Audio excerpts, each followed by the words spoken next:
Hey guys, and welcome back to the channel. In this video, I wanted to go over all three phases of the Unreconciled Stars event and do a shop analysis. So let's get started. For this event, there are going to be two event-specific items, the Fading Stars Might and the Fading Stars Essence. For the remainder of the video, I'll be calling the Fading Stars Might Star Shards and the Fading Stars Essence Star Crystals. This event is being broken down into three phases. The entire duration of this event is from November 16th to November 30th, with the first part, Unknown Star, beginning on the 16th. The second part, Star of Deceitful Dreams, beginning on the 18th, and the third part, Star of Destiny, beginning on the 23rd. Note that the event shop will last for a couple days after the event ends until December 6th. Make sure to redeem all of your shards and crystals because they will go away automatically. All dates that I've mentioned are based on your server time. So each phase of this event is locked behind a story quest that you need to complete before you can actually start the gameplay part of each phase. I will label each phase in the corner to keep things organized. Phase 1. The gameplay for Phase 1 is simply exploring and collecting the star shards.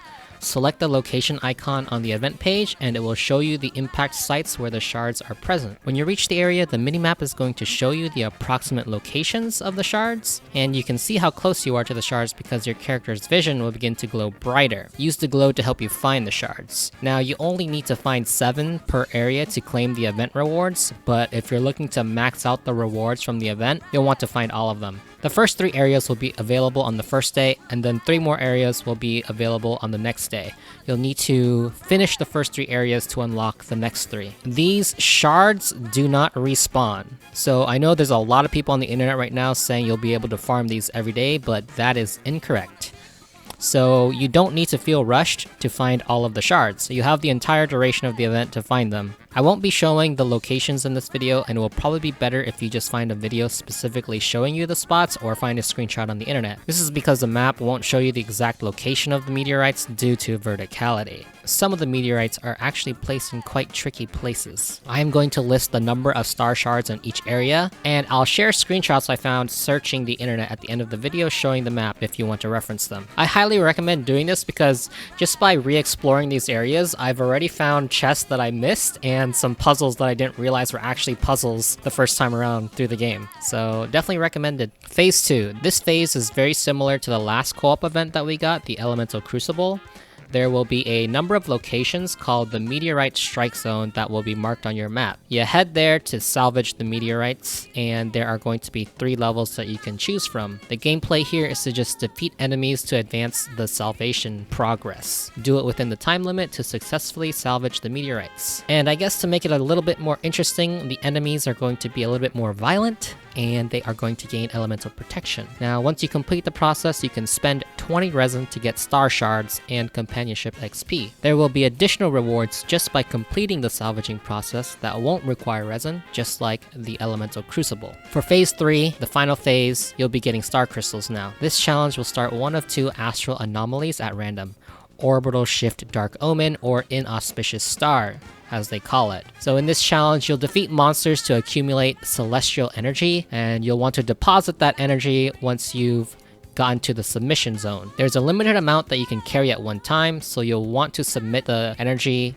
as promptly as possible. If you get hit during the submission process, you will lose some of that energy, and sometimes even all of it when there are certain effects in play. So be cautious when you go and submit your energy. There are also 2 random buffs that can happen during this challenge. One gives you an attack buff, and the other one will increase the amount of energy that you can submit. Finish the challenge in the allotted time, and you will get your rewards. So when you finish this challenge, you can spend 40 resin to get star crystals. Now I want to talk about the Meteoric Wave. This is just 9 world quests, where each phase unlocks 3 of those world quests. You can just complete them for extra rewards. Just click the map icon and you can add it to your quest log so that you can track it. You'll have until the end of the event to finish them, which is 14 days. Alright, now let's get into the shop analysis. What's the most worthwhile item to get? So for Phase 2 of this event, the highest difficulty gives us 25 shards for 20 resin. So let's look into character XP first. 25 shards for 20 resin translates equivalents into getting 6 Heroes Wits and 1 Adventurer's Experience, or about 125,000 XP. Compare that to the rewards that you get at World Level 5 and World Level 6,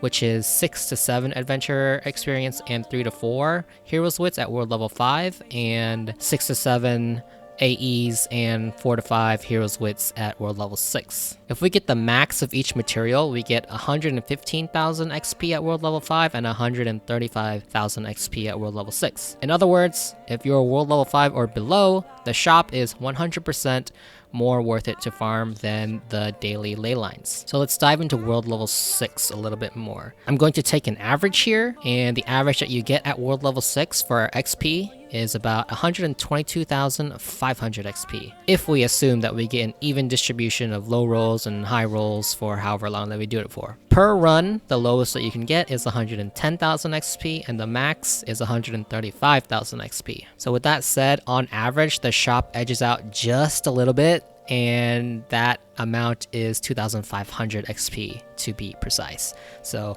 just barely. Alright, next is the Mora. 25 star shards will grant you 60,000 Mora. So I'm actually skipping out on 1 extra star shard because it's actually 24 shards that gives you 60,000 Mora. And I'm calculating 24 shards because the 10,000 Mora only comes in multiples of 4, whereas the XP didn't do that. You can spend the 1 star shard on 500 Mora, but I don't think that that's worth it at all, just flat out. The conversion between 500 Mora for 1 shard and 10,000 for 4 is just plainly obvious. I'd rather just let that 1 extra star shard pile up and use it somewhere else. So at World Level 6, the ley lines give you 60,000 Mora, so you're not really getting any benefit unless you really want to count the extra 500 Mora from the 1 extra star shard. But this does mean that at any world level below 6, Mora is worth the resin. So if you're below World Level 6, spending your shards on Mora is definitely worth it. Okay, now what about the elemental fragments? So you can only purchase 3 per element in the shop, so it's quite easy to just buy them all out really quickly. In fact, I would advise you to do so, and here's why. Because on average, you'll get about 1 to 2 shards and 1 to 2 fragments